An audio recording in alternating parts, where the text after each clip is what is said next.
RSS का घुटना टिके थे तब जाकर सरकार बना पाए थे लालू प्रसाद यादव। क्या यह कितनी सच्चाई है? एकदम सच्चाई है, सही बात। एकदम सच्चाई है। ये गलत बात थोड़े है।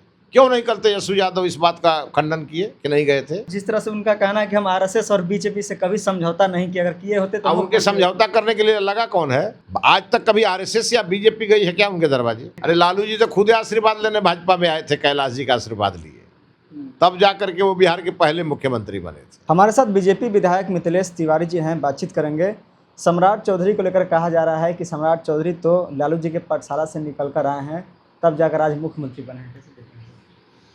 तो ये तेजस्वी यादव ने कल कहा था विधानसभा में, लेकिन माननीय सम्राट चौधरी ने जब नहले पर दहला मारा और जब कहा कि आज मैं राजनीति में इसलिए हूँ कि मुझे और मुझे पूरे परिवार को लालू यादव ने तबाह किया था, जेल भेजा, जेल के अंदर डाल दिया, अत्याचार किए, तब मैं राजनीति में आया, नहीं तो मैं राजनीति में आता भी नहीं। तो जब सम्राट चौधरी जी ने सदन पटल पर ये बात कहा और उस जगह कहा जहाँ पर तेजस्वी यादव खुद बैठे थे, तो तेजस्वी यादव के पास तो कोई जवाब ही नहीं था इसका।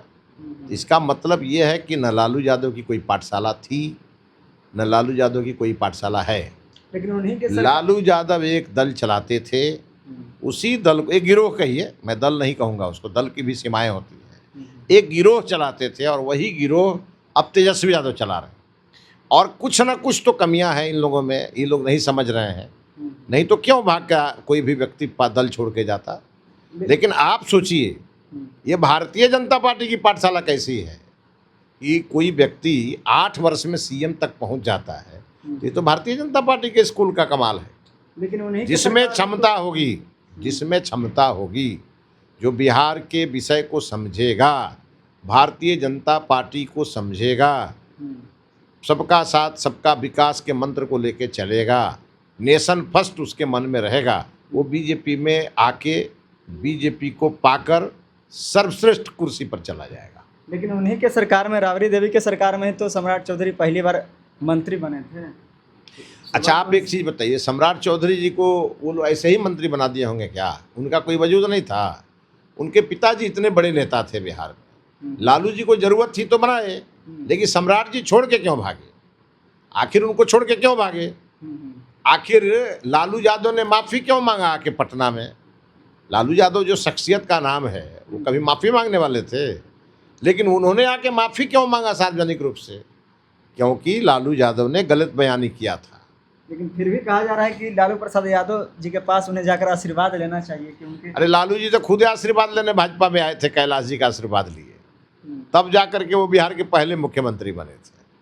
वो छोड़ दीजिए, इसका कोई मतलब नहीं है। बहरहाल बिहार के एक मजबूत सीएम सम्राट चौधरी जी हैं और वो अच्छा काम करेंगे, मुझे भरोसा है, बिहार की जनता को भी पूरा भरोसा है। लेकिन एक और भी बयान है सर कि आरएसएस का घुटना टिके थे तब जाकर सरकार बना पाए थे लालू प्रसाद यादव।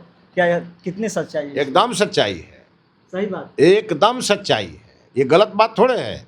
क्यों नहीं कल तेजस्वी यादव इस बात का खंडन किए कि नहीं गए थे? और उस समय उनके पास बहुमत थी क्या लालू यादव के पास? हमारे उस समय के ध्येय पुरुष आदरणीय कैलाश पति मिश्रा जी के आशीर्वाद के कारण बने थे लालू जी मुख्यमंत्री, नहीं तो नहीं बनते। तो अभी भी समझौता कर लेंगे तो आज भी मुख्यमंत्री बन जाएंगे तेजस्वी यादव। अब कहाँ खाली है? अब कहाँ वैकेंसी है? अब तो सम्राट चौधरी जी बन गए, 20 साल की वैकेंसी खत्म। लेकिन कई बार सर, जिस तरह से उनका कहना है कि हम आरएसएस और बीजेपी से कभी समझौता नहीं किया, अगर किए होते तो अब उनके समझौता करने के लिए लगा कौन है? आज तक कभी आरएसएस या बीजेपी गई है क्या उनके दरवाजे? तो केवल 1995 में। आप मुझे ये बताइए ना कि कभी उनके दरवाजे कोई गया है? अरे उन्हीं की फैक्ट्री, अगर वो फैक्ट्री चलाते हैं नेता बनाने की, तो उन्हीं के फैक्ट्री से लोग निकलते हैं और हमारे यहाँ आते हैं और हमारे यहाँ नेता बन जाते हैं। यानी कि उस समय समझौता किए थे, लेकिन अब नहीं। समझौता नहीं था, मतलब आरएसएस का आए थे कि हम कांग्रेस के खिलाफ सरकार बनाने जा रहे हैं। अच्छा। तो उनको आशीर्वाद मिल गया, जाके सरकार बनाए। उसके बाद वो क्या क्या किए, फिर कभी हमारी पार्टी ने उनको कभी समर्थन नहीं किया। महिला आरक्षण को लेकर आप लोगों ने निंदा प्रस्ताव भी लाया सर, महिलाओं को आरक्षण देने की बात बोल रहे हैं, तो वो तो 2023 में ही पारित हो गया था। देखिए, महिला आरक्षण विधेयक पास कराना सरकार की का कमिटमेंट भी है और नैतिक जिम्मेवारी भी है, और आज देश की आवश्यकता भी। ये तीनों बात मैं कह रहा हूँ।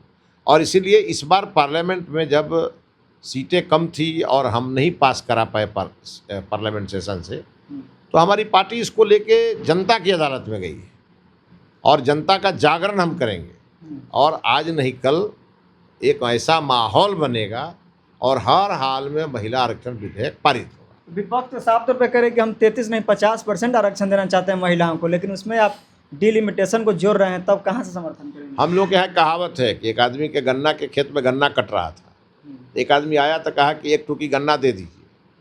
तो गन्ना के खेत वाले ने कहा कि यहाँ क्यों गन्ना लेने आए हो, एक बाल्टी रस आपके घरे पहुँचा दे रहे हैं। समझे कि नहीं? वही हाल इन लोगों का है। 33% आरक्षण तो स्वीकार नहीं कर रहे हैं, अब 50% का ढोल बजा रहे हैं। और कल सम्राट चौधरी जी ने सदन में जब इनको आईना दिखाया और कहा कि जो हमारे यहाँ ये 29 बहनें आज विधानसभा में बैठी हैं, तो इसमें 90% तो ओबीसी समाज की हैं, तब उनको समझ में नहीं आया। फिर भी आरक्षण की बात कोटा में कोटा, अरे भाई, कोटा में कोटा से नुकसान है। अब 50% महिलाओं के लिए आरक्षित कर दीजिए तो महिलाएं तो जनरल सीट से भी लड़ सकती हैं, लेकिन उनकी सीट से कोई पुरुष नहीं लड़ेगा। जब ये व्यवस्था हो रही है तब क्या परेशानी है? और डिलिमिटेशन हर 20 साल पे होता है। 20 साल पूरा हो गया, संख्या किसी किसी कंस्टिट्यूंसी की इतनी बड़ी हो गई है। आप चले जाइए त्रिपुरा में, एक असेंबली सेशन में 55 गो बूथ का एक असेंबली सेशन, और यहाँ पर 400 500 है। एक एक विधानसभा की संख्या 5 लाख के आसपास है। तो आखिर ये डिलिमिटेशन करने में दिक्कत क्या है? डिलिमिटेशन होगा तो ज़्यादा संख्या लोकसभा का बनेगा, विधानसभा का बनेगा, और उसमें 33% आरक्षण करेंगे। तो वो लोग कह रहे हैं कि 27 में जब जनगणना हो जाएगी उस आधार पर, जातिगत आधार पर डिलिमिटेशन करिए। अरे तो उनको जब कहना है तो सरकार बना के आगे कहे ना। अभी तो हमारा कहना चलेगा, उनका कहना क्या चलेगा? 2023 में समर्थन किए थे ना सर? नहीं, एक बात तय जान लीजिए, डिलिमिटेशन और महिला आरक्षण विधेयक, इसको ठीक से जब कोई भी सोचेगा तो देश हित में है और नारी शक्ति हित में है, और इसीलिए हमारी सरकार करने जा रही है। तो सीट तो बढ़ जाएगी ना डिलिमिटेशन के कारण, जो दक्षिण भारत या उत्तर भारत में सीटों का ज़्यादा, ये तो संख्या के आधार पर होना है। अब एक बात बताइए, डिलिमिटेशन होना है संख्या के आधार पर, तो क्या करेंगे? 1-1 करोड़ का रखेंगे क्या एक लोकसभा?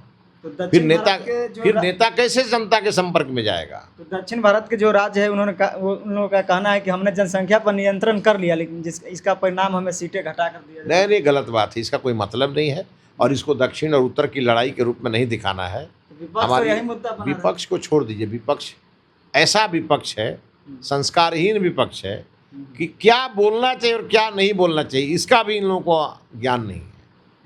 जब मामला देश से संबंधित हो तो कुछ भी बोलने के पहले सोच समझ के बोलना चाहिए। अब उत्तर दक्षिण लड़ाएंगे ये लोग, पहले बैकवर्ड फॉरवर्ड लड़ाए, फिर दलित महादलित लड़ाए, अब उत्तर और दक्षिण लड़ाएंगे। यही तो धंधा बचा है इन लोगों के लिए। चलिए, बहुत बहुत धन्यवाद सर। तो हमारे साथ बातचीत करने के लिए बीजेपी विधायक मिथिलेश तिवारी जी थे। कई मुद्दों को लेकर हमने इनसे बातचीत की है। बातचीत को लेकर आप क्या कुछ सोचते हैं, अपना राय हमें दे सकते हैं। आप देख रहे थे द एक्टिविस्ट। मेरा नाम अमन कुमार है। पूरा वीडियो देखने के लिए आपको बहुत बहुत धन्यवाद।